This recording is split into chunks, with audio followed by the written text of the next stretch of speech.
Mayoral Hustings. Very hard to say that, isn't it? The program tonight is going to run roughly like this.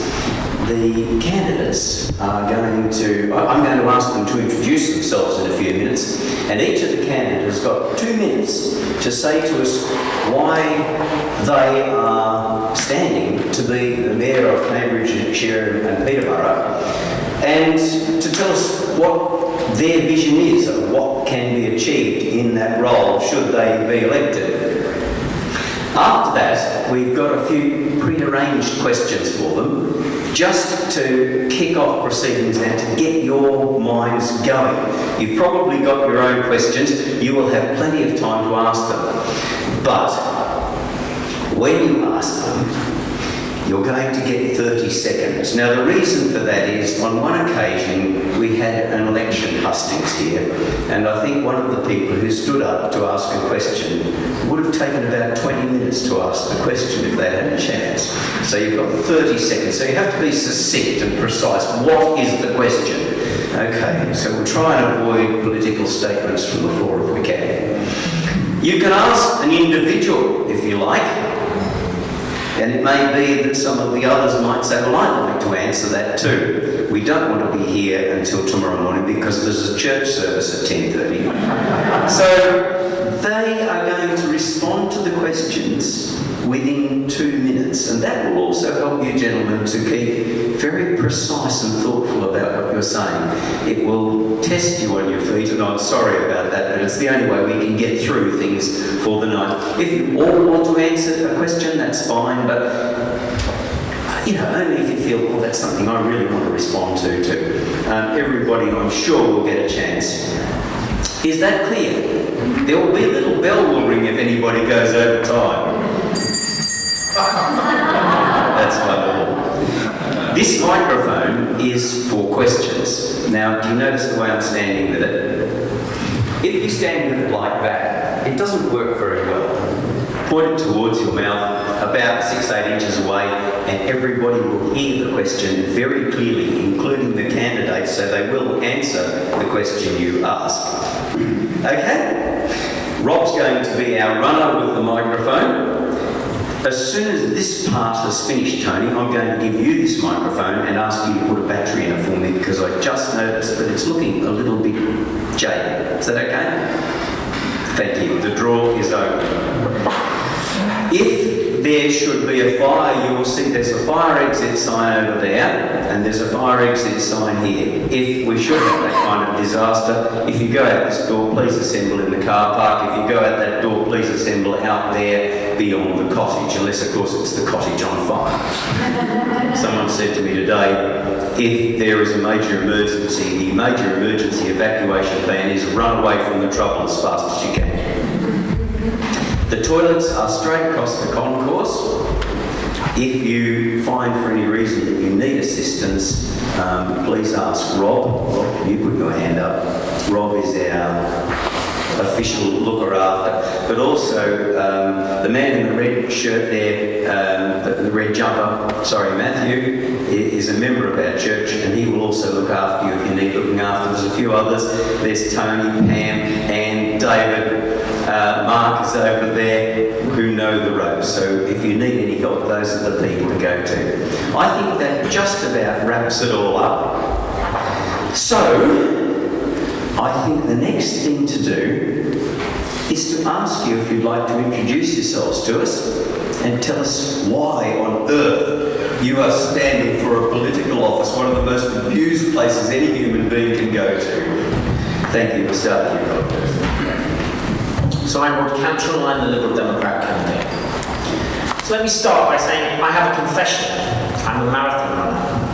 And the role of the mayor will require the skills of a marathon runner. The ability to set a goal, the ability to navigate the course, the need for buckets of energy. And I believe I have the right skills and real-life background needed to be mayor. I've set up and I run my own business. I understand motivation. I understand putting your heart and soul into something. And I combine that with over a decade of delivering for the residents of Cambridge as a city council, delivering 200 affordable homes, of which half are affordable. And as I speak to people around the region, they are concerned about the cost of housing. They are concerned about the state of the transport system.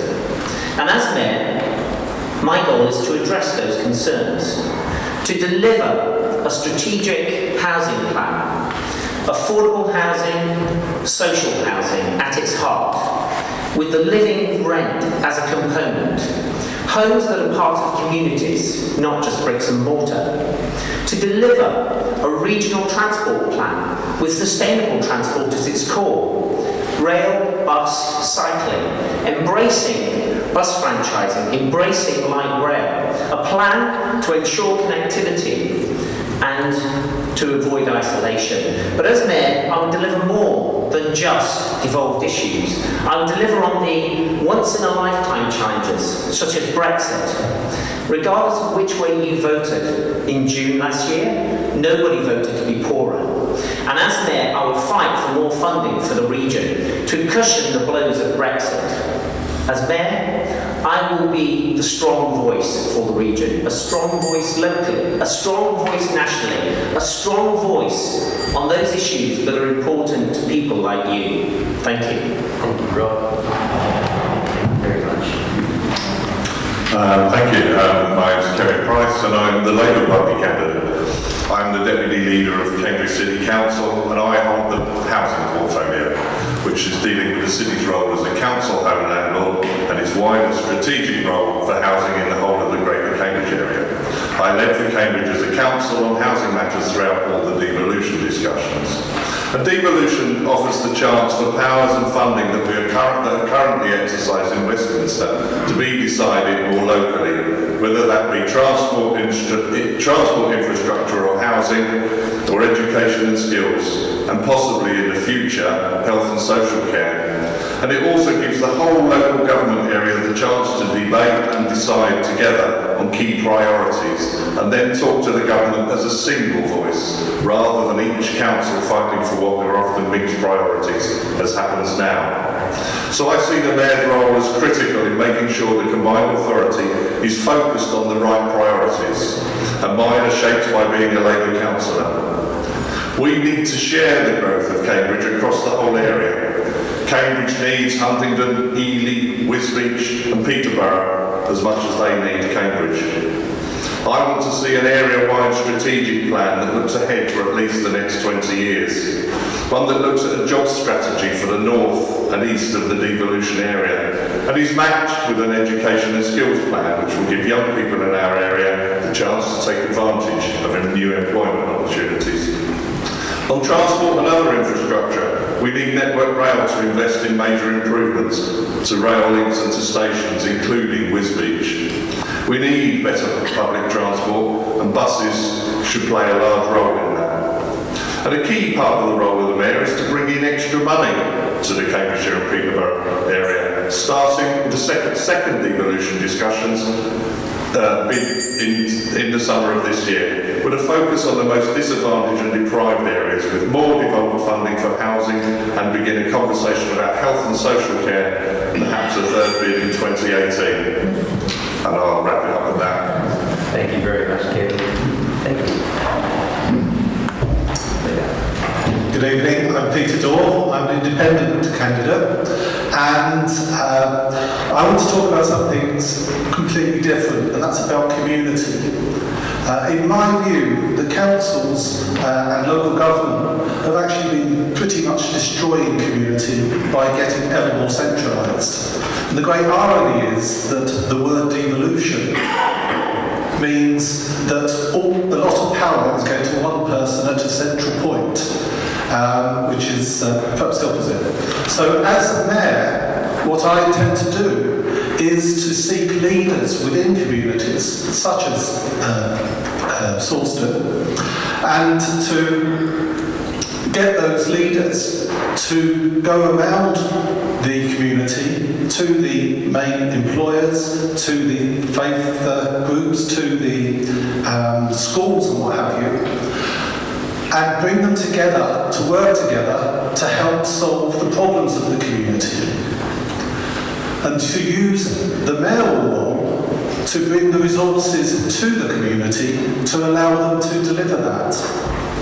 So for the most part, the work will be finding the people who want to be leaders, they may be councillors, then training and mentoring them so that they go out into the community and bring people together, and then to resource them so that they can solve the problems of Sawston. It's too big, it's too hard to do it centrally, and I think this opportunity is to completely transform local government to one where you have control and trust in it, which is something I don't think you currently have in local government. Thank you very much, Greg.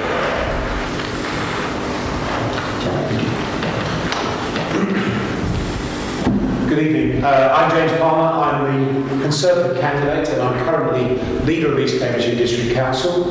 I'm the only candidate who has the experience of having run an authority, and I've been leader of East Council for the last 4 years, in which time I've frozen council tax, but also delivered, and I'm in the process of delivering a new leisure centre, a new cinema, and a bypass really. I'm from Surrey, I'm born and bred in this county, and I know it like the back of my hand.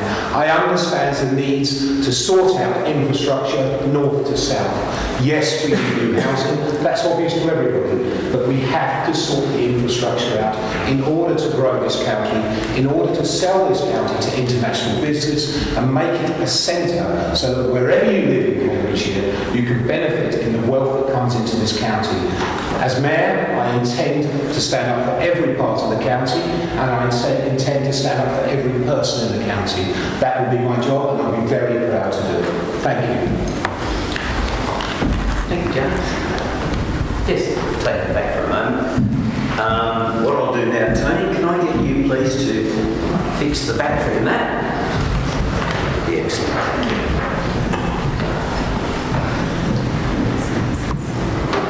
It's working all right, but I'd rather it was fixed now than failing in the middle of someone's question. Gentlemen, at this point in the history of this country, well, in the history of this county, we're asked to do something that's quite different. We're being asked to elect a mayor, where the mayor has been chosen by other means. What difference is it going to make to us to have an elected mayor? What difference is it going to make to the whole region of Cambridgeshire and Peterborough? And what difference is it going to make to Sawston, please? How is it different to the old way things worked? Who would like to pick it up? I'll start with it if you like. Thank you. I mean, part of the original question that you submitted was why a mayor in the first place, and that's a question that has often been asked. And it was largely that the government insisted. There were a great many negotiations that went on, and things were changed, but the one thing they would not budge on was whether or not there was a mayor. So that's why we are where we are. But I see the mayor as somebody that will be a strong voice for Cambridgeshire and Peterborough. The mayor will oversee the combined authority, which is the leaders of all the district councils, the Peterborough City Council and the County Council, so that the mayor can then take powerful arguments based on, if you like, collective arguments directly to the government and lay out what we want out of it. I would want to use those powers wisely. Cambridgeshire as a region, large parts of the north of the county have been left out previously by governments. Cambridge stood firm, which is why there was a special unique deal in terms of money for building council housing in Cambridge, and the reason for that is we stood out for it. Yeah, please. Thanks, Rob. So, what should devolution be about? It should be about giving power to communities. It should be about empowering communities like Sawston. Devolution, the black and white of the deal we have is that it doesn't achieve those goals. Are we talking about a city deal now? No, we're talking about the role of devolved mayor. Right. And actually, the person who is mayor will be able to overlay on the black and white deal that we have to provide that type of context. So it's a very important decision that you're taking. And actually, as we have seen with the Greater Cambridge City deal, that is an illustration of where devolution is not working, where you have contradiction, where you have confusion, and where you have chaos, literally chaos. And actually, if you decide on politicians who actually are going to represent you and stand up for you, you will not have that. Because the Greater Cambridge City deal, that is a Conservative and a Labour confusion, a Conservative and a Labour chaos, a Conservative and a Labour contradiction. And so the reality is, with the devolved deal, you do have an opportunity to take a different path, a different decision. And what is the benefit of devolution? Well, it does bring more money, and as Kevin quite rightly said, there is more money to the region. Is it enough? No, not at all. It's not enough. And as Mayor, I would ask for more. More in relation to Brexit, more in relation to delivering the affordable homes and the social homes that this region needs. And also what it does, though, it does give a platform for the region to actually lobby government on those key things of the region, which are not just about funding, it's about the role of the region in the broader economy and how the region plays internationally, not just in Europe, but overseas as well. Did you want to say something? Yeah. I saw you looking at the microphone. What the directly elected mayor brings is the opportunity to elect someone who hasn't been through the party machine. I certainly wouldn't be standing if I had to go through a party machine. It's the whole compromises that have to be done just makes local government cease to function. I would always like to characterise it from that little Britain sketch where they used to say the computer says no. Well, in my view, it's actually the council says no. That the council and councillors are always saying we need more money for us to do this. And I think it's more of a case of we need more leadership so we can do this. There's so many things that we can achieve without government funding. What we've got to do though is get our act together and make the decisions to do it. Thank you very much. Thanks, Peter. Did you want to pick up on this, James? Well, I think as the other three had go, I may as well. I think you may as well, yes. That's what we're here for. Just move the mic across a little bit towards yourself. I mean, a couple of things, we're not very critical of the city deal. I understand why we all are and have been. Of course, it was set up by Danny Alexander in association with Julian Huppert and Tim Bigg, all Liberal Democrats. They set it up and that's why it doesn't work. So let's be brutally honest with you.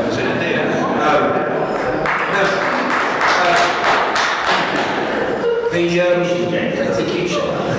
Absolutely. If they had been executed well, it might have worked a lot better. I also want to bring up something, about what the mayor can achieve. And yes, the mayor's job is to lobby for this county. The mayor's job is to talk to government, lobby government, tell government what we need. But also, it's to sell this county. We are a fantastically successful county. Even the areas of deprivation are still successful in compared to other parts of the country. We have got something to sell to government, and what we've got is our success. Now, government that invests in success will find that more success comes along. The government asked the mayor to double the GDP of Cambridgeshire and Peterborough. Yes, the mayor would expect them to invest, but it's not blind investment. I don't believe in blind investment. It's invest with a business plan for growth of the economy. That's what we can achieve in Cambridgeshire and Peterborough, and that's what we can achieve here, and it will affect your lives. because the more the economy grows, the better the infrastructure we can implement, and the better your lives will become, because you won't be sitting around on the roads of Cambridgeshire doing nothing when you could be doing things you enjoy. So it will affect you, it will affect every single one of you, and the Mayor has an opportunity for real change. Most of the people sitting here are from Sawston. Sawston is one of the larger planets on the outer rim of the galaxy. What will it do for us in Sawston if you are elected Mayor? Could I ask each person how you would like to respond to that? Well, the argument, I've kind of already answered it, in that what I want to bring is a sense of ownership and leadership in Sawston for its own future, rather than it being remote and disjointed. 30 years ago, the village colleges were a seriously integral part of the community. The move to academies has increasingly separated it from the community. I'm not familiar with Sawston's school here, how far it's gone down that route, but there are other old village colleges who have virtually abandoned their community aspects. Working with the community on social care and all the other facets of local government delivery, I think it could be better delivered if it's integrated at the local level. We've heard for years about joined up government at the centre. You can't do it. The machines are too big. Bringing it down to the local level where people can actually relate to the problems of other people is the way to do it. Thank you very much. Yes. You have a strong community here, and the critical thing in terms of delivering growth for this region that the Mayor is tasked with is actually delivering sustainable communities. And where communities already exist, not suffocating them with just additional homes. And if you look at what is planned for Sawston, there are a lot more homes being planned, over 500 on one side. But actually, there is no infrastructure to go with it. And so the role of the Mayor, the obligation of the Mayor, is to make sure that that infrastructure comes. Because actually, all it will do if you do not provide that infrastructure is that you will be suffocated as a community in terms of provision of facilities, schools, doctors' surgeries and so forth. And that is a critical role of the Mayor. The other thing is that it's in relation to affordability. The ability for you to buy and rent a home. And actually, affordable in the context of Sawston, in the context of the area around Cambridge, is not really affordable. We all know that. The affordable rent is actually much higher than the normal person could pay. And so what I'm proposing is introducing a local living rent, which is part of the new affordable housing proposition. It's something that's being done in London, where instead of referencing the market rent, you reference the income of the person, and actually you take the reference for the rent as being a third of the person's income, something that Shelter actually uses as a measure for the amount of money you should be spending on rent. And I think that's an important feature of the affordable housing offer that the Mayor can bring to communities like Sawston. Thank you. Yes, I would go further than that. And I would be introducing a supplementary planning document to redefine affordable housing, because along the lines that Rob has said, that affordable housing, I'm afraid, is a term that has been much used and actually means nothing. I mean, frankly, a £5 million home is affordable, just not to very, very many people. But it's a term that has completely failed. And it must be set at sort of somewhere no more than a third of somebody's gross annual income, simply because this area is hugely affected by the cost of buying, the cost of renting. If there was the ability, maybe South Cambridgeshire could start to build council housing City is going to continue to do, and because that's when we talk about sort of genuinely affordable housing for people. But it's also a little bit about transport and connectivity, as we said, to sort of areas like Cambridge and further away. And so that the Mayor could use powers for bus franchising that are hopefully coming through in the buses bill, because it's important that people can get to move around easily and cheaply. Thank you. James, would you like to? Yeah, well, it seems that your question about Sawston has metamorphosised into an answers about housing. So, with your permission, Chairman, I will, as I did mention Sawston in my previous answer, I will also discuss housing and affordable housing. My colleagues to my left, or competitors, or whichever way you want to class them, will talk about what they might do, or perhaps would like to do. Because I'm a leader of the council, I have a policy already in place that is working that I will transfer into the whole of the county. It's community land trusts. We have a scheme in Streatham that's up and running now, and people are living in the trust housing. And let me, if you bear with me, I'll just very quickly explain how it works.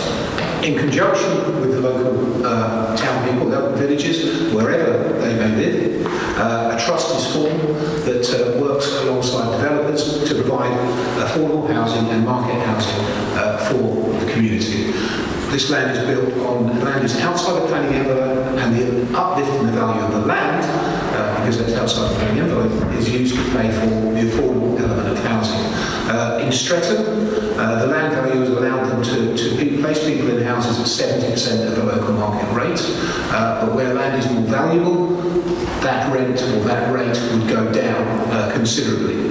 The Streatham scheme is 70 houses, 33% of which are low-cost housing, and they are specifically for people who live and work in the village. This affordability problem is across our whole area, and it is absolutely a massive problem. So here is an example of what can be done and what is being done and can be done anywhere in Cambridgeshire. And if I'm Mayor, I will bring this working example, not a fantasy of something that might happen, but a working example to the table and spread it across the county. And just for a clear understanding of where we are, the £70 million that Cambridge City Council, I will finish because I wasn't allowed to, and it's not last one anyway, the £70 million that Cambridge City are planning to build 500 housing from government, we've got complaints just in East Hampton, 350 social affordable trust houses at zero cost to the taxpayer. And that's what I love most about the scheme. It's putting people in affordable houses at zero cost to the taxpayer. Thank you very much. The last question I'm going to ask, and then it's over to you folk to ask questions. I hope I've modelled for you succinct and to the point questions. But the question I'd like to ask now is on an entirely different level. Brexit is undoubtedly upon us. As Mayor, how would you see yourself affecting the way in which we negotiate the waters, the uncharted waters that we're about to move into? Okay, let me take this one. I would want to be ensuring that existing EU environmental protections are retained and enhanced. And we need to be replacing that we, as get our government to replace the funding that would have come from the EU for the areas. And that's going to be important for research and development companies in and around Cambridge, where a large amount of EU money goes into them, and of course a large number of people from the European Union also work in a lot of those companies. So it's about making the case for Greater Cambridge, the combined authority area, that this is absolutely vital and vitally important to us. Thank you very much. Who would like to be that next? Yeah, all right, Rob, thanks. I am a passionate European.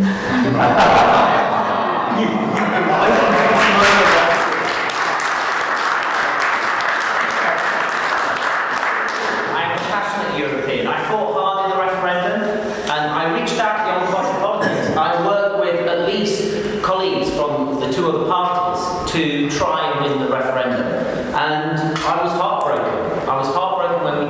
decided to leave the EU, and this week was a very sad week for me when we actually issued the letter that triggered Article 50.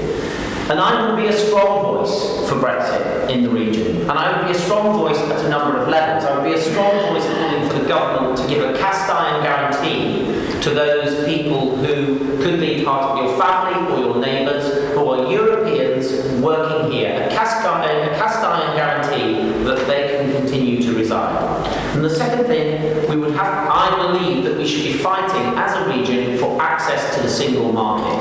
Because actually, if you look, this region relies heavily on the single market in relation to trade.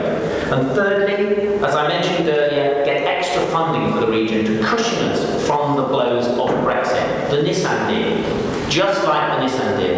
And then finally, sending a message out to all our European colleagues that even though we may be having a hard Brexit, that this region is open. It's open for business, it's open for talent, and it's open for ideas.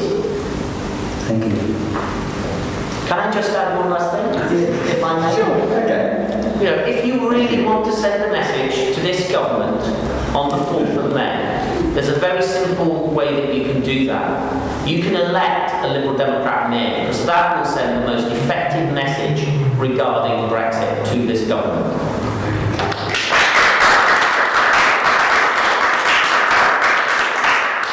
James, can I get you to change your system and come third instead of last? I'll do exactly what you want, Chairman. Okay. I'm happy to take this. I don't have a flag, I'm not waving flags tonight, and I won't be. I'm very excited by the opportunities that are before this county. Everything in life is an opportunity, and here is one that's been thrown up for Cambridgeshire that's beyond the reasoning that we would have had before. I was with the President of the Board of Trade in Fox on Thursday, who was discussing Canberra, the ability to sell this county across the world. And of course, we are looking worldwide now. We're not hampered or won't be hampered by just a European deal, although of course that deal with Europe will be something that we'll be fighting for to keep, and free trade across borders is something that I believe very strongly in. I think that we are on the crux here of something extraordinary and fantastic for Cambridgeshire. I know the government believe in Cambridgeshire, and I believe in Cambridgeshire, and we will not be hampered or held back by Brexit. In actual fact, we will fly because of Brexit. It gives us the extra opportunity, the extra oomph, and the extra desire that we hadn't got before. And government believe in Cambridgeshire. They are already investing hundreds of millions of pounds into this county in the budget, and they will continue to do so at the behest of the Mayor. So I'm excited by this opportunity. I won't be hankering for something in the past. I will be looking forward to what we can achieve together, and we can achieve great things in this county. So how does an independent feel about it, Peter? Well, the good news is that Cambridgeshire is probably one of the most adapted counties in the UK for global trade. Can I say virtually all of our main businesses are being bought by Japanese, Chinese or American. But it's a rarity that they're actually purchased by a European.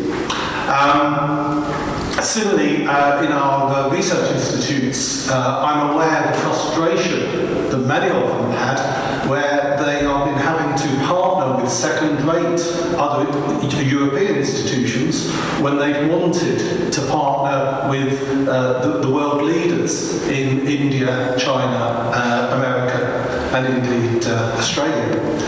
And It's nice. You just got my vote, you know.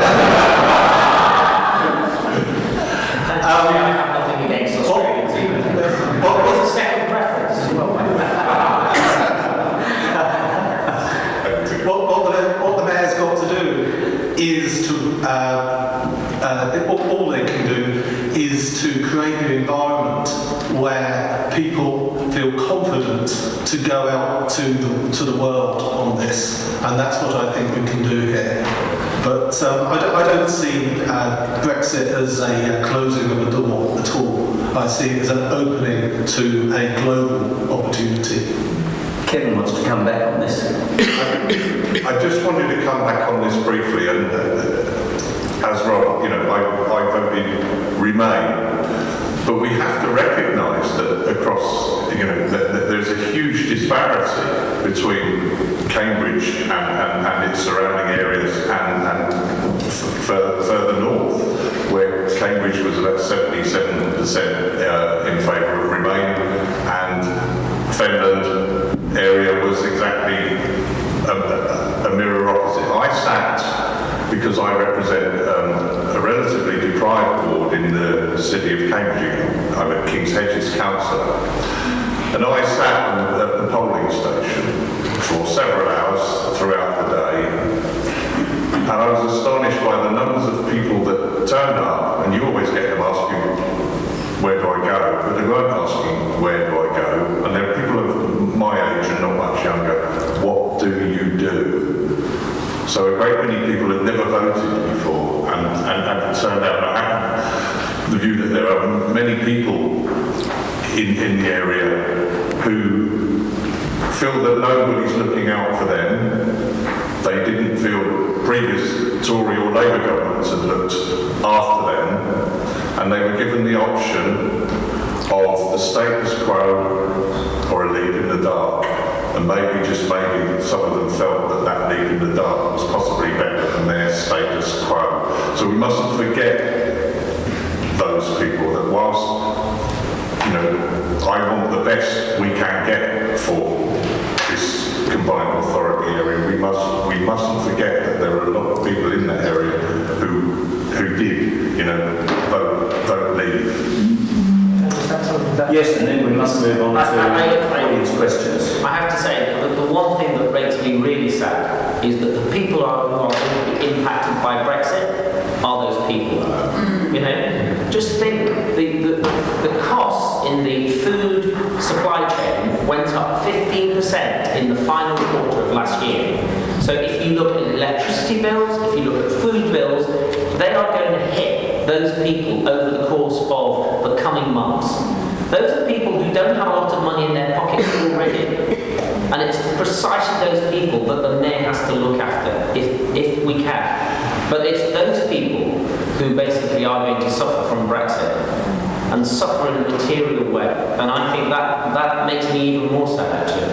I think we could. So I've got to contradict We've that. got a problem here now. We're going into a double answer on the same question. Can we make this Very quick. if we can just make this very quick, thanks very much. Wages in agriculture and in the catering industry have been artificially kept low by cheap labour coming in from Europe. Farmers will have to pay more for their labour. Yes, it will add to the prices in the shops, presumably, but it's the poor people who will be paid more. It is not the case of that. That's not the case. Excuse me, gentlemen. We're going to be moving away from the question. I think we must move on here, because otherwise we're going to be moving away from the question of being mayor of this area of which Sawston is a part. James, you must have the right to come in on this, because everybody else has. Well, look, as I said, you can either hark back on what's happened, or you can get on with the job in hand. I'm certainly somebody who wants to get on with the job in hand. Now, we're hearing predictions about woe and the terrible things that will happen to the country because of Brexit. I voted Remain. The country didn't. Let's move on, let's get on with it, let's grab the opportunity that's before us, and let's stop harking back and complaining about the democratic right of the country to vote for what they voted for. It is the job of politicians to put into place the democratic vote, and we can't keep harking after something that used to be. Okay. We're going to move on to questions from the audience now. Rod's got the microphone in his hand. Who would like to ask this? Would you like to, the gentleman in the white shirt? Thank you. Now, the first question, is it to everybody, or would you like to ask one person in particular? I think it's a question for everybody. Okay, thank you. I'm Peter Fane from the road in Great Shelton. Within the area of the combined authority, we've got district councils, we've got the city council, we've got the county council, we've got the unitary council in Peterborough, we've got the local enterprise partnership, we've got the city deal that's been discussed, and to some extent, the combined authority must duplicate with those. But that is the system we have. And with that system, how can the mayor avoid duplication and make sure we're adding some value? And if I could briefly add to that, nobody actually set out to have a combined authority for Cambridgeshire and Peterborough. That wasn't the original plan. And I don't think, so the question is, where do we go to next? Or is this the right answer? Thank you. Who would like to kick off? James, thank you. Okay, this is a great question, and effectively it's coming down to, do we need a mayor, or do we need a combined authority? I think we need local government reform in Cambridgeshire. I think the Peterborough City Council actually works quite well as a unitary. It's a very small area, it's a pretty well-run council. What we have in Cambridgeshire is some well-run districts, and a county council that's controlled by officers and is supremely ineffective. And that has held back this county. In actual fact, if the county council had run successfully over the last 40 plus years, we probably wouldn't be talking about a mayor needing to put in the major infrastructure across the whole county. So we are talking about local government reform. I believe the power, and this is where devolution, and also written into the deal, is subsidiarity, which means bringing powers down to the lowest level.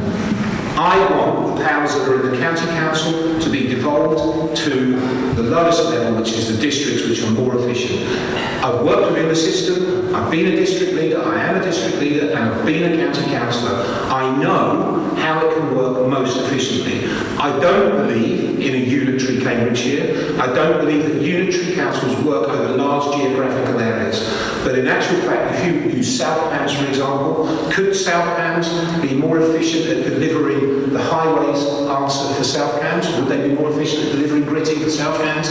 Yes, of course they would. Would you have had a debacle over street lighting in South Cambs if South Cambs were in charge of it? Of course you wouldn't. And in actual fact, when you look at what the county council does, apart from adult social care, which I believe should be in the health service, not in the county council, there's nothing that the county council does that can't be controlled more effectively at a local level. So that's the way that I foresee this local government reform going, and I think that we will all benefit by better run councils, and I believe lower council tax.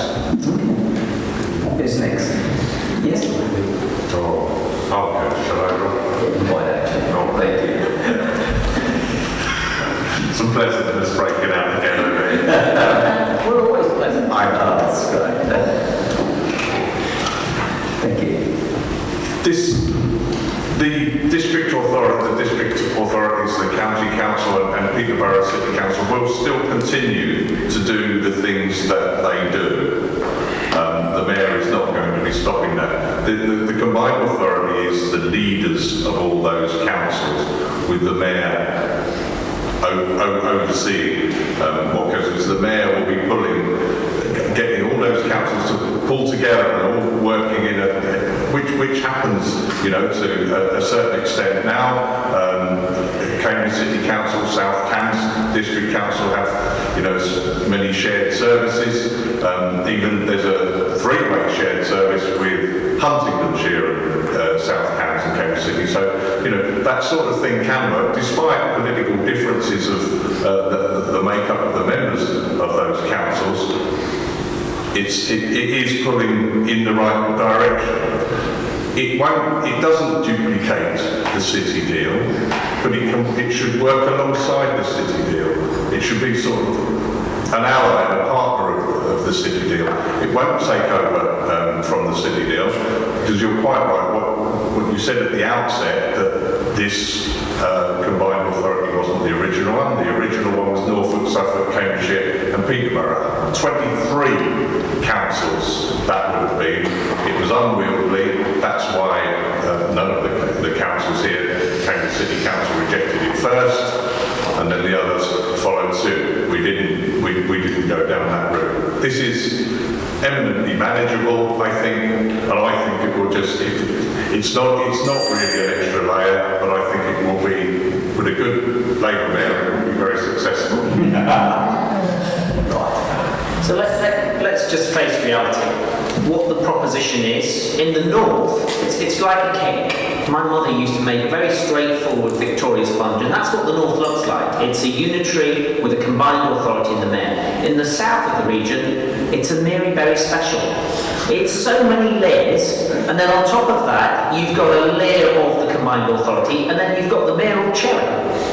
And that's not sustainable in the long term. It's not in the interests of the public in the long term to have that structure. But that's the structure that the new mayor has to work with. And if I was mayor, I would work with that structure. But my long-term goal will be to make it more efficient, make it more democratic. And the combined authority as it currently stands, and you may not be aware, the combined authority is already up and running. The mayor's not even been elected, and they're taking decisions. No participation by the public. Its democratic transparency is somewhat limited, and actually that's not in the interests of the people of the region. And I have to say, if you look at the Greater Cambridge City deal and where they have made errors, it's because they haven't taken a strategic view. And I disagree with, certainly with James, in terms of pushing everything down into the local authorities, because somebody has to take that strategic view. I'm very much for communities being empowered, you, the people, being empowered, but actually somebody needs to take the broader strategic view, and that is the critical role of the mayor. And as mayor, I will take that view, but I'll take that view on your behalf, not on short-term party politics, taking a long-term vision for the region, not 4 years, but 40 years. Thank you very much.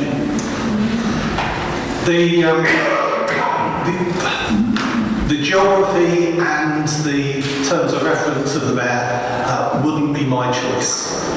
I'll be honest. But that's what we've got, and what's important is that we've got an elected mayor, which we can do directly. My belief is that this is a one-off opportunity to completely reform local government, and and what we've got to do there is to rebuild trust between the electorate and local government. I honestly believe that putting in someone who has had for 8 years as a councillor to have reformed local government and not done it, putting them in as a mayor, they're not going to do it either. The shadow authority that's been referred to is being designed to look just like the county council, and it will behave just like the county council. If I'm elected mayor, I will rip up their plans and completely transform how they're going to look at local government, and as I said, it's all about leadership. What we need is leadership within communities. Our councillors could be leaders, but at the moment what they do is go and sit and internally talk in committees and never actually make any decisions, whereas what they should be doing is engaging with their community and working out how the community fixes the problems. Another question. I've got 3. So let's start across on the right wing and see what Mark has to ask. Thank you, Mark. Thank you. Good evening, gentlemen and your old gentlemen. I'd like to pick up, elderly gentlemen, nice white pale panel, thank you very much. I'm going to pick up on... I want to pick up on what Mr. Dawes said, so I'm changing my question slightly after what Mr. Cantrell said. How are you going Mr. Daw, you can gloat and laugh. I want to address this to everybody. How are you going to stop being party shills? Mr. Cantrell used stronger voice in his summation there, which, I mean, cod-psychology, PR, spin. That was in 30 seconds as well? Yeah. Sorry, I wish I could talk forever. My question is, and I'm going to hold you to this because it's being recorded several times, how are you going to get around party politics? Because you're all going to be held to central office. Thank you. That's a good question, isn't it? Yeah, and how are you going to get around party politics because you're all going to be held to central office? well, as an independent,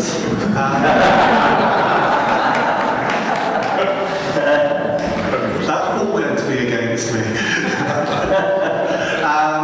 But no, it simply comes down to leadership. My history money up to a multinational valued at $1/3 billion with operations across Europe, Africa and the Middle East. And you can only control them and run something like that through leadership. And I believe that's how I can do it in this particular sense. Thank you. Yes, Rob? Where it comes to something that I'm passionate about and that I believe in, I think I put party politics to one side. And as I said earlier, in the referendum, I was a key force in Cambridge for Europe, which was a cross-party effort. And actually, I work with Conservative colleagues of James's, I work with a lot of Labour colleagues of Kevin's, in a goal, in an issue that I thought I was so passionate about, I was prepared to put party politics to one side. And when it comes to the Mayor, I will commit that same passion to deliver for the region, putting party politics aside. And we have to recognise, I know Peter says, let's rip up the whole structure. The reality is, the government will not let you rip up the whole structure. You can move some of the structure, you can overlay some of those goals that I explained earlier as Mayor, but in reality, you are dealing with politicians of other political colours. And I believe I can step out beyond party politics to do that in the interests of the people of the region. And what the Mayor needs to be is the glue to make sure that politicians are held to account. Your voice in the room with the other politicians, making sure they deliver for you. Thank you, Rob. Rob, just a little technical thing. If you can stay behind the microphone, because I think your voice has been lost a bit because you've got it beside you sometimes. It's partly the way I've set the microphone up, so thank you very much. Made me nervous of this thing now, but it's working. You're doing fine, yes. I think, as I've said, you know, we are politicians and we join political parties because a particular political party meets our beliefs and our way of thinking. And I've already said that, you know, being a Labour councillor has shaped the way I think and the way I feel. But that has not stopped me working closely with councillors from other political parties. But I would say that the deal that Cambridge City Council got for building council houses came about because, as a politician not from the government party, the party in power in government, because we dug our heels in and said we had a line below which we would not go. We were desperately keen and passionate about getting money to build genuinely affordable houses for those that can't afford to rent or buy in Cambridge City. And I think that's been accepted. I don't think there's anyone saying that was a bad deal. But you could look around and ask and see what was gained by any of the other districts for that whole deal, and you probably won't see very much. So I think it's about an ability to do partly what Rod has said, that you look at the situation. And politics in the end, you know, is pretty much about compromise. There's usually a compromise somewhere along the line.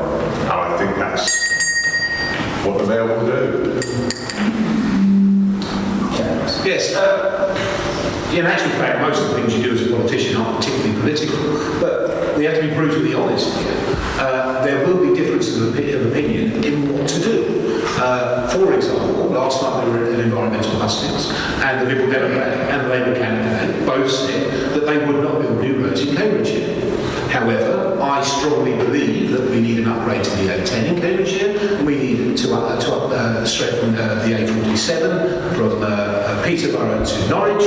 We also need to open the M11 north through the heart of Fenland. So there is a political difference to that. If you are going to suggest that that's not what you want to do, and if you want to put another option forward, there's a political difference. So I have to be, I have to be honest that decisions are made, and I know this to my cost, because as leader of East Cambridgeshire District Council, I put forward a bypass freely, which was worked on with the county council, and we drove the county council towards this, but it was opposed by the Liberal Democrats. English Heritage in to oppose it, and it delayed it by some 14 or 15 months, which cost an extra £4.5 million. So that's where politics comes into something that shouldn't necessarily be political. But I'm afraid if you have a point of view, whoever you are, somebody is going to disagree with you. And I have a point of view that the infrastructure in this county needs improving on rail, road, and underground, and I strongly believe that, and therefore there will be people who do not agree with me. Next question, please. Not buses. Yes, the man with the orange arm.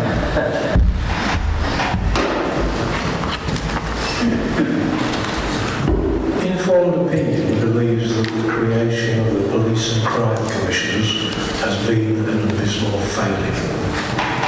What do the candidates think the Mayor can do to improve the policing of Cambridgeshire?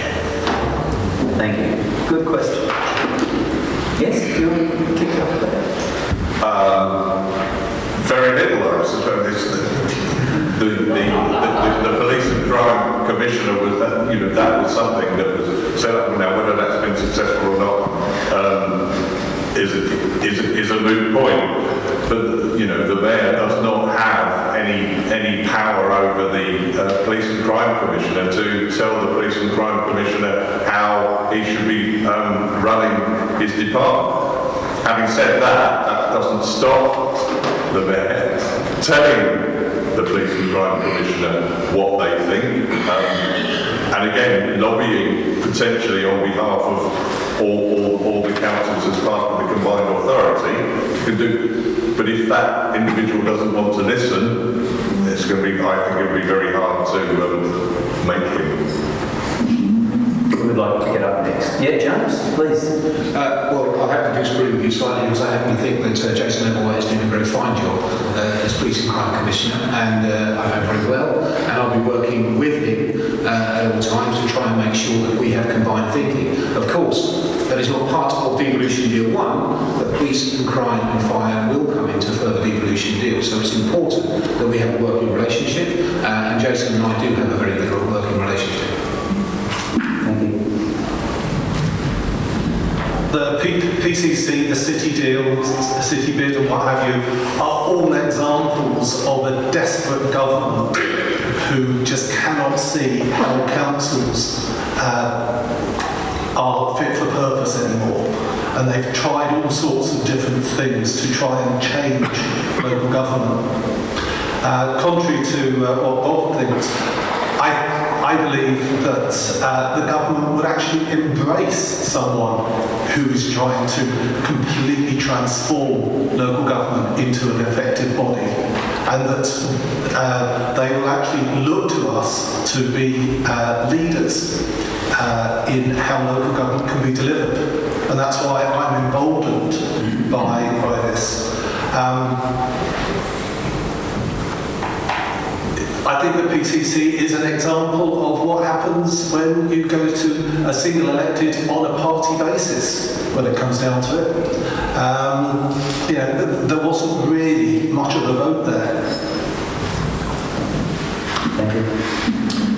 I think the role of the Mayor is an important role as representing the people of the region in terms of discussions with key stakeholders, and the Police and Crime Commission is one of those key stakeholders.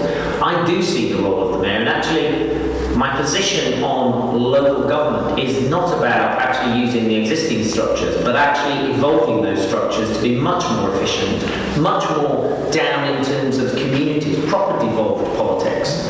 And actually the role of the Mayor can play a role on future devolution deals in terms of how they relate not just to the Police Crime Commissioner, but also in relation to the fire service. You've seen elsewhere in the country where actually the proposition is the Police and Crime Commissioner wants to take over the fire service and run the fire service. And here in this region, if you speak to the senior officers within the fire service, they're very nervous about the Police and Crime Commissioner taking over that role. Because the fire service see themselves in a very different view in terms of the way the public perceive them to the way the public perceives the police. So my understanding is the fire service will be very keen for the mayor to actually provide a role of leadership for them rather than the police and crime commissioner. Thank you. Next question. Can I just add, the only reason the Police and Crime Commission want to run the fire service is they have a little money, a bit of money, so they see it as an opportunity to actually use some of that surplus funding, which is not very logical. Just not true. We'll take a question from over this side. Yes. Thanks, Brian.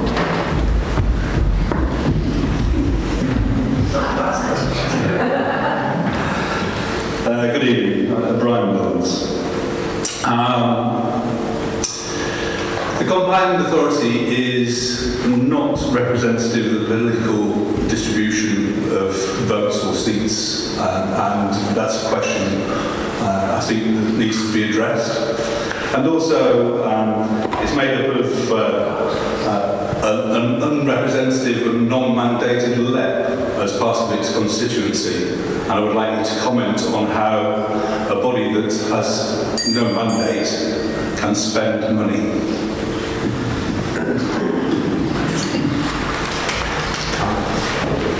Who would like to take that one up?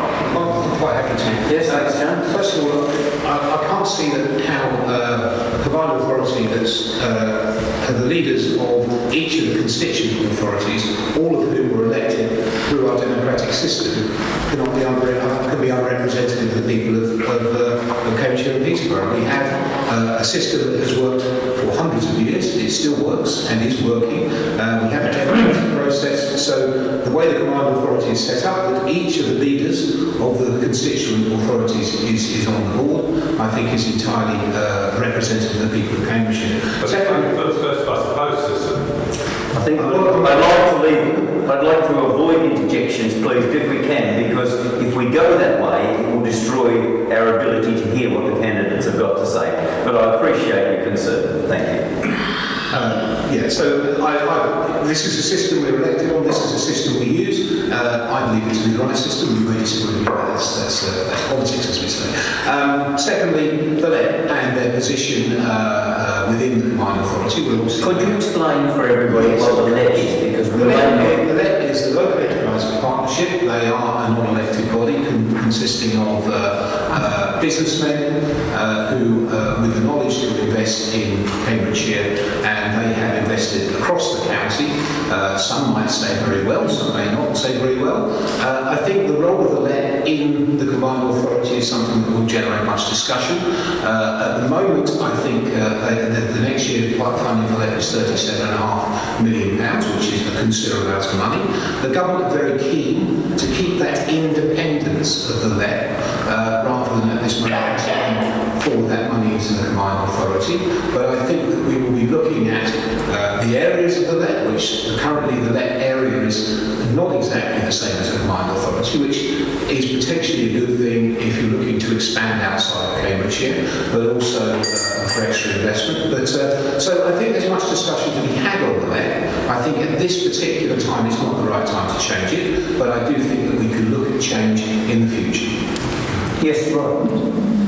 So, the combined authority, as I mentioned earlier, it doesn't have transparency, it doesn't have fairness. Its composition does not reflect either gender or age, and it's the role of the mayor to make sure that that is the case. And the last meeting did allow additional observers, which is welcome, but it's only a small step. The mayor needs to fundamentally look at that structure to make sure it's far more transparent, far more fair, far more representative of the people of the region.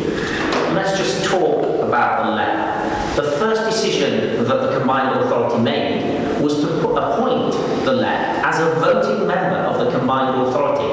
The LEP is, nobody's elected to the LEP, it's all appointments. The LEP is supposed to be generating job opportunities across the region, one of the roles of the LEP. But what we've seen the LEP actually attracting employers away from those precise areas. Chatteris, for example, a key employer of Chatteris was attracted away from Chatteris to go to Alconbury, one of the LEP enterprise areas. It's crazy. It shouldn't be happening. And then on top of that, we have a local MP who has made a number of serious comments about the let that basically need to be investigated. I wrote to the Combined Authority to say that until they were investigated, the let should step down from its position on the board of the Combined Authority.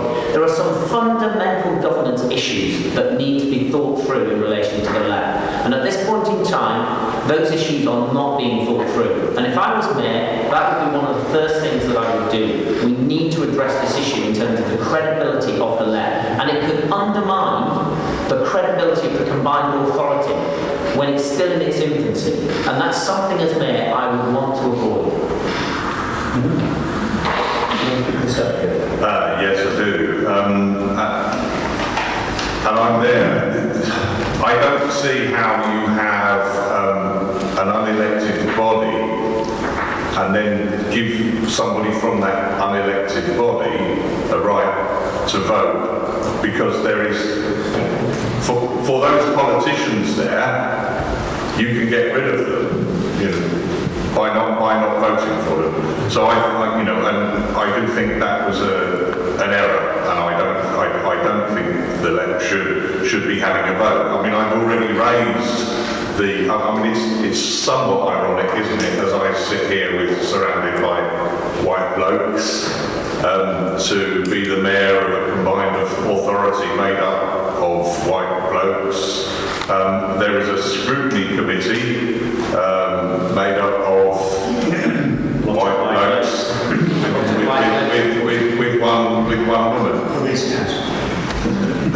Okay, so there is, in all that, there is only one non-white male operating in that sphere, and I think we need to widen the representation on the Combined Authority to take into account communities, to take into account trade unions, for instance, you know, because I think it needs to have wide ranges of the whole community, and not just the people like us.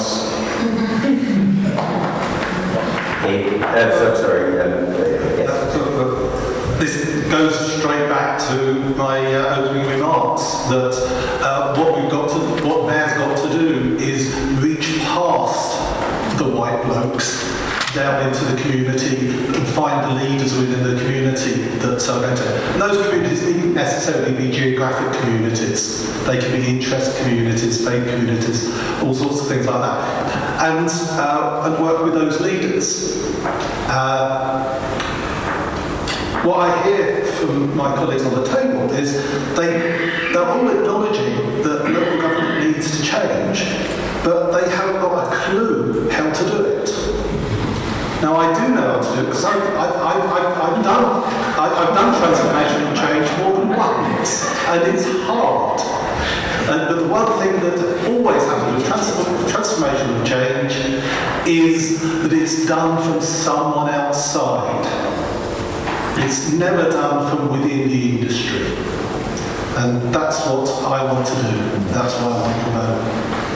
Thank you very much. Another question. Yes. Yes, thank you.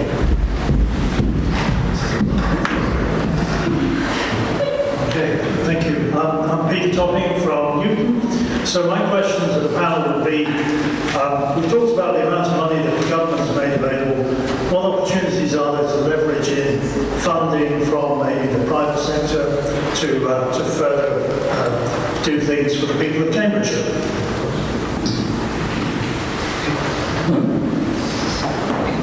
Who would like to take this up first? Sorry? Yeah, please, thank you. I actually believe that we can achieve most of what needs to be done in Cambridgeshire without any government money. What we have to do, though, is use our powers, and to use those powers really quite vigorously. So when it comes to housing, one of the biggest problems for housing is the cost of housing land. Yet the government and indeed the local authorities own loads of the county. that we can use there. And okay, so the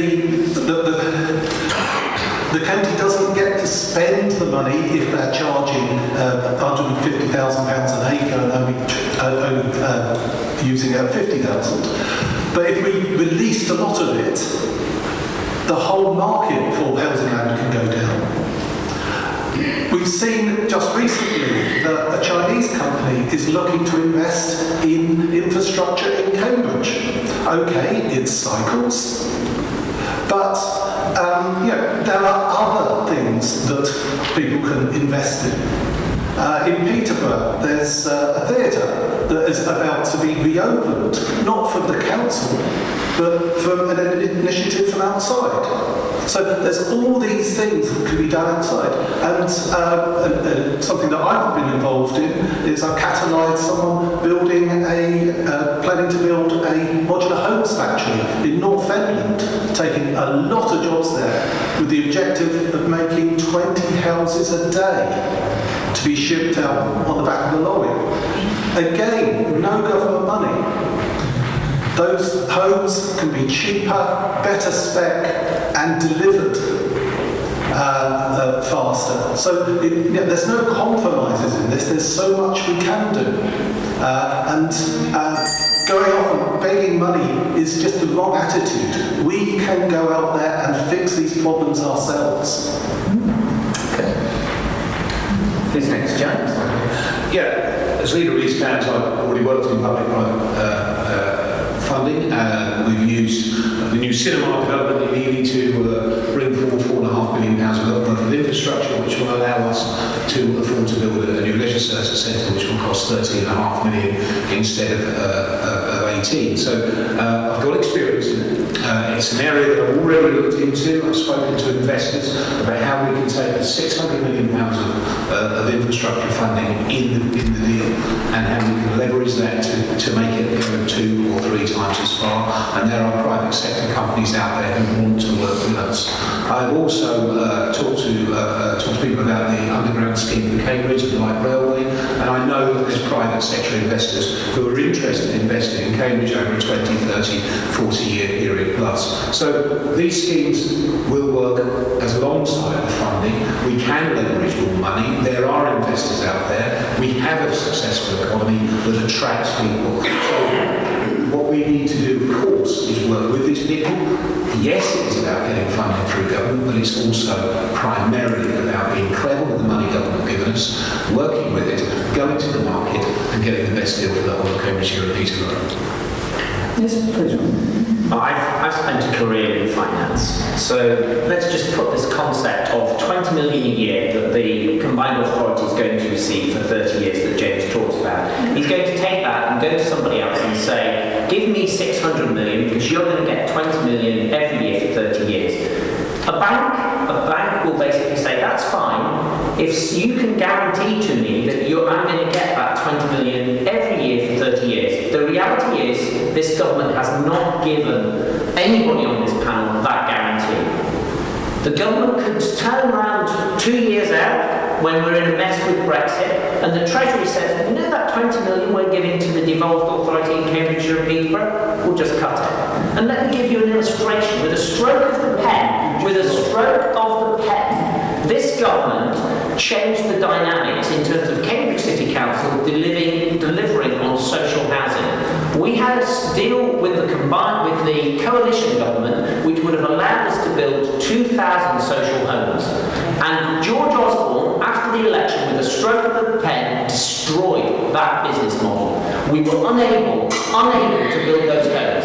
And I cannot see anywhere in the written legislation that we have that guarantee. So with a stroke of the pen, a future successor of George Osborne can destroy that model. Now, it would be fantastic if James can deliver that for us. If he can find a bank that will give us 600 million without that guarantee, then that would be fantastic. But I don't think one exists. And if the government doesn't give the guarantee, the local authorities will be needed to give the guarantee. And I can tell you now, that will not happen either. Sorry, I didn't answer the question on the other piece. Too late. No, we'll move on because otherwise we'll be all night.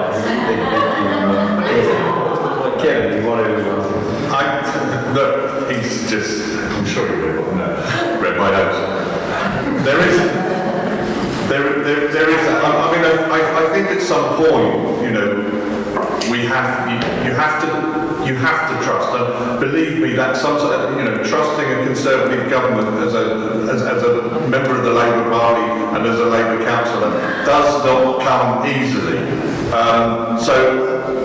But I am prepared to believe, despite everything that Rod just said about the damage that was done to the City Council's housing revenue account in terms of us being unable to build council houses anymore because George Osborne decided to change the rules to affect our income.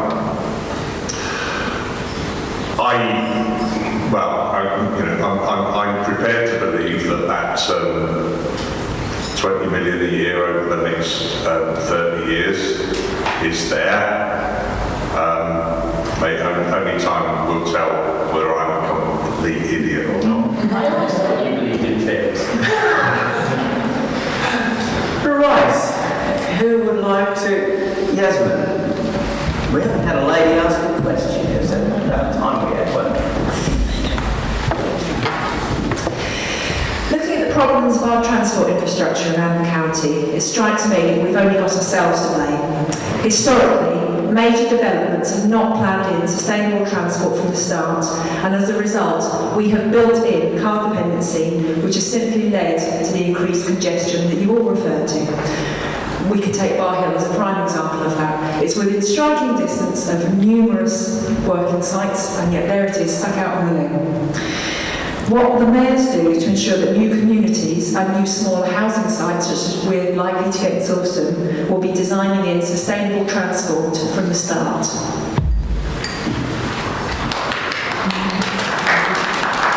Well, that sounds like a very interesting question from a number of people backing it up. Who would like to tackle it first? No one wants to answer this one, yes. Never mind. The answer, 20 odd years ago, I got the front page of the Cambridge News because I put up a sign saying Cambridge is full, we should stop building until we had a proper plan. Unfortunately, that was ignored. 5 years later, I promoted the building of a new town, which would be sustainable in that it was large enough to service primary, secondary and indeed tertiary services, so that 70% of all journeys stayed within the town. I still believe that new towns are the sustainable way of doing it. Northstowe needs to big up. At the moment, it's a sustainable nightmare. Waterbeach is going slightly denser, but still not going dense enough nor big enough. The great thing about making Northstowe and Waterbeach bigger is it relieves the pressure on the other communities who have suffered from the underinvestment. Because if we don't concentrate our developments into a small number of areas, you're just going to get it worse here. You're going to have scattered housing developments with no infrastructure. Yes, Rob. So it's interesting that Peter touched on Waterbeach, and I'm sure you've read in the paper up to 13,000 homes being delivered, and the owners of that development, which is the MOD and the commercial owner, have come forward with a transport plan which is a toy town. They've assumed that car sharing will go up something like 37%. They've devalued cycling on a site which is most probably closest to Cambridge to deliver cycling. There's even a cycle bridge across the A14. And that illustrates the point. What the Mayor has to do is the Mayor has to stop that. The Mayor has to deliver a sustainable transport plan focused on rail, bus and cycling. And if you I'm sure this community in Sawston is like any other community. you've had a material erosion in bus provision. And what that's led to is increased isolation. Not everybody has got a car, not everybody basically can drive. And so therefore, there are people who rely on public transport. And the Mayor needs to basically enhance that provision of buses using bus franchising. And that's a major opportunity that devolution does deliver. Bus franchising can transform what the provision is in communities like Sawston. And then linked with that, clearly there is a major opportunity in rail, and there are some really interesting ideas, as I said, light rail, for example. And I'm asking people of this area and people of Cambridge whether you'd be interested in light rail.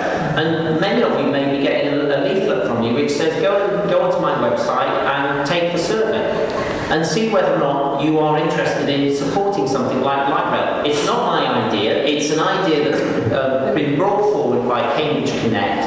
And the idea would actually bring light rail out to this part of the Greater Cambridge area. And I think that would be really interesting, because I think a lot of people don't want to drive. You know, I was in North of Healy, I was in March canvassing, and I was speaking to a couple. They work in Cambridge and they drive from March. And the quality of their life is very poor. They leave home at 6:30 in the morning and they don't get home until about 8 o'clock at night. And, you know, they are deciding whether to move somewhere else because they just do not want to drive. And they love quality public transport. Thank you.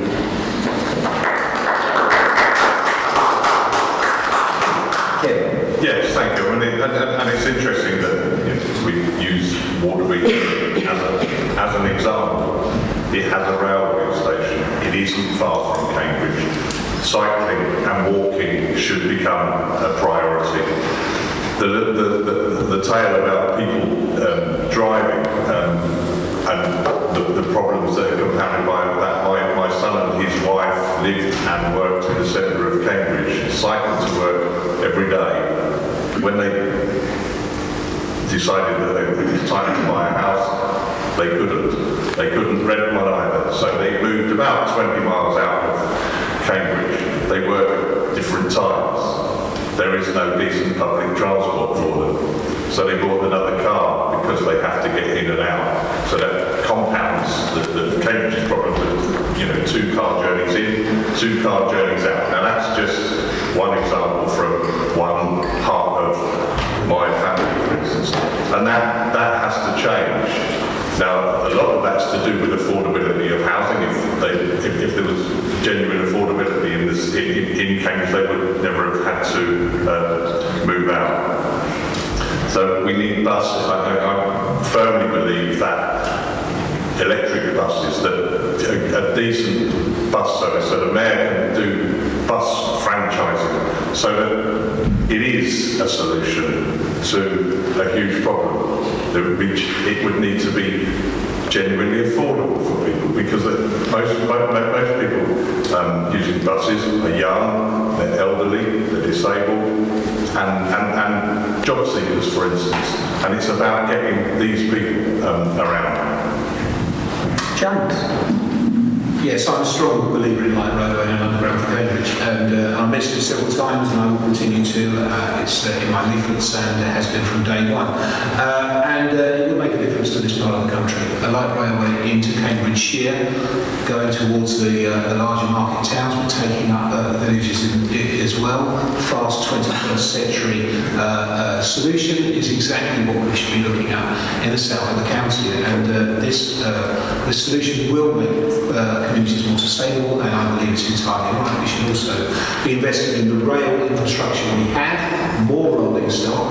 Of course, March does have a mainline railway station that takes people to and from Cambridge, so there is an option for people who live in March to get on rail, but there needs to be more.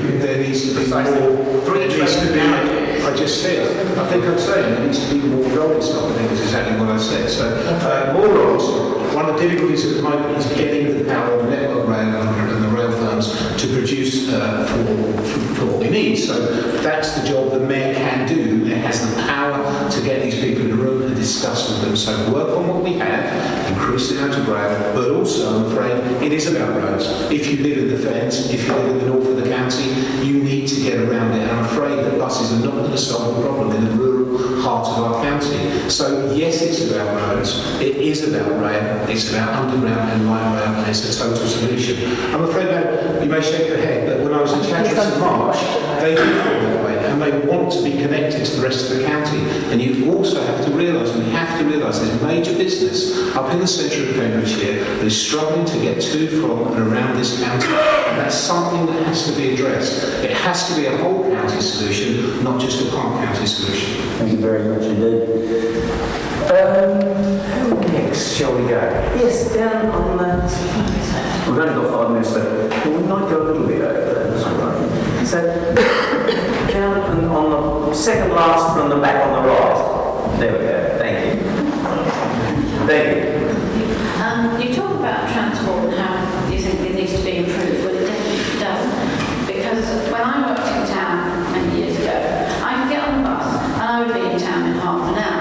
Now we're lucky if we can make it in 45 minutes, and it goes an awful long way round to places that nobody seems to get on and off. The other thing is, how do we get to the next village? All our transport is concentrated, it all goes into Cambridge. If we want to go to Baylor, which is, 3 miles away, the only way we can do it is go into town and out again, which is going to take you 2 hours. How do you overcome something like that?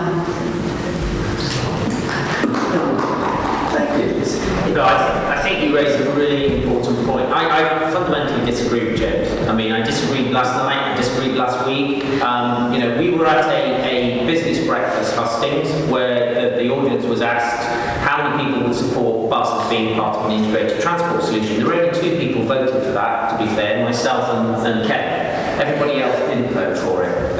Nobody in the audience. Buses are important. They're not the only solution, they're part of an integrated public transport solution. And what we have seen across the region is a material erosion of bus provision over the course of the last few years. Now, the one thing that actually the City Deal has started to do is an audit of bus provision locally in the Greater Cambridge area, and as Mayor, I think the first step I would do would also do an audit of provision across the region so we understand where there is deficiency. The opportunity with bus franchising is to do precisely what you have a problem with in terms of buses only going in one direction, because the mayor can basically, as a result of bus franchising, change the whole network in terms of bus provision and force bus operators to actually undertake services in a different way to what they've been doing today. And not only that, you can use smart ticketing. So you can get on a bus and make sure that when you get to your point, you're using smart ticketing, and actually you can connect through to other forms of public transport, such as light rail and such as train. And I think buses are a component of the solution to our transport problems. I don't believe we should discount buses the way that James has done. I wonder if James is going to come back on that. Well, I've lived in the countryside all of my life. And there is a bus service in the town that I use, and it's into Cambridge every day, and it takes a very, very long time to get to Cambridge. It doesn't take as long as it did when I was a child, where it would take getting on for 3 hours to travel under 20 miles. But now it's probably down to an hour and a half. It's totally and utterly impractical. The trouble with rural buses, they have to travel such a large area to pick so many people up that getting in and out of the towns and cities just isn't realistic. So we have to provide another solution. Now, I'm afraid that, I can't say that the mayor will spend millions and millions and millions of pounds putting forward a bus service that will ultimately have to be taken away because it will not be cost effective. That's just realistic, pragmatic, sensible politics. I'm afraid that it just can't work. I don't agree with Rod, I'm afraid, that buses are the answer to the rural problem. I really don't. I believe that better infrastructure certainly is, and I do believe in a better road system, and I believe in light rail. But I'm afraid that I can't agree with Rod on buses. Thanks, James.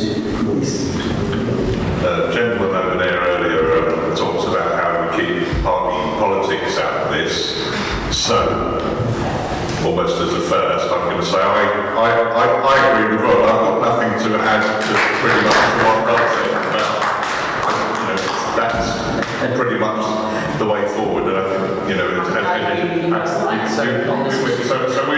think, we have already started that party political unity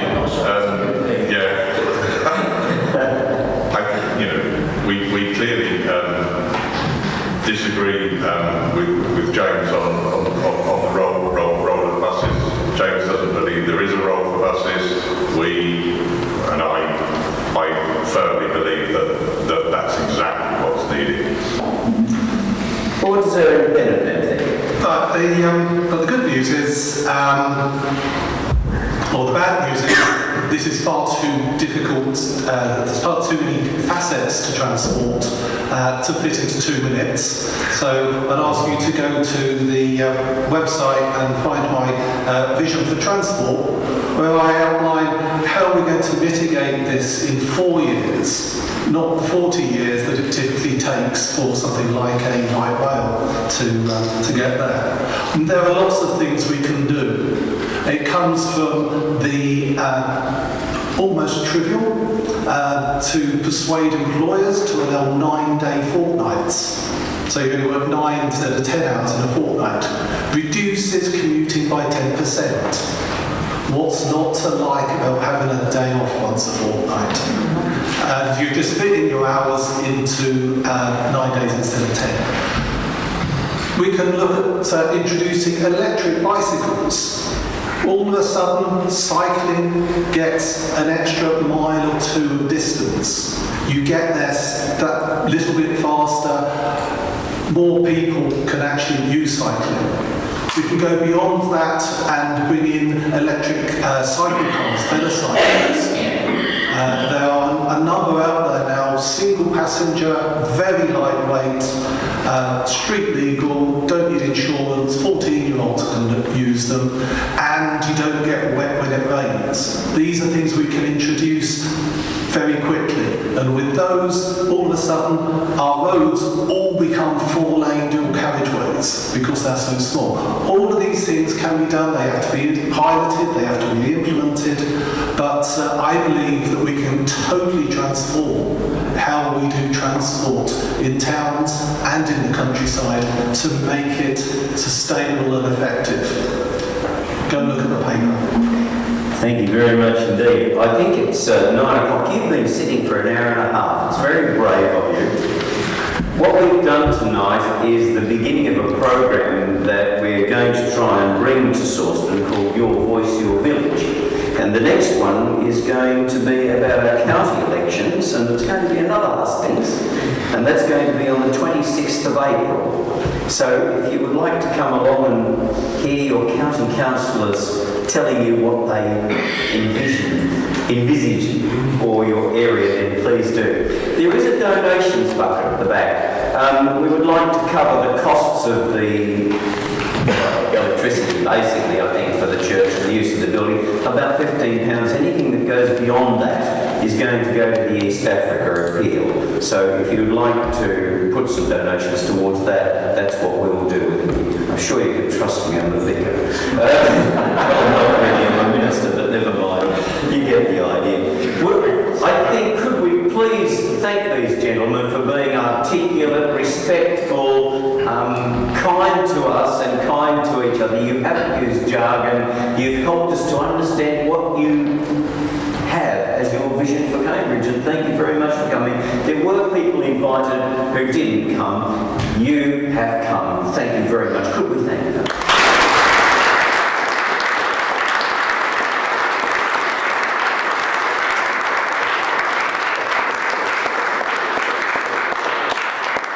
Thank you all very much for coming. I hope it's been an interesting and informative night for you.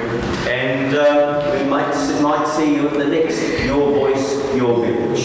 Thank you. Thank you. Thank you.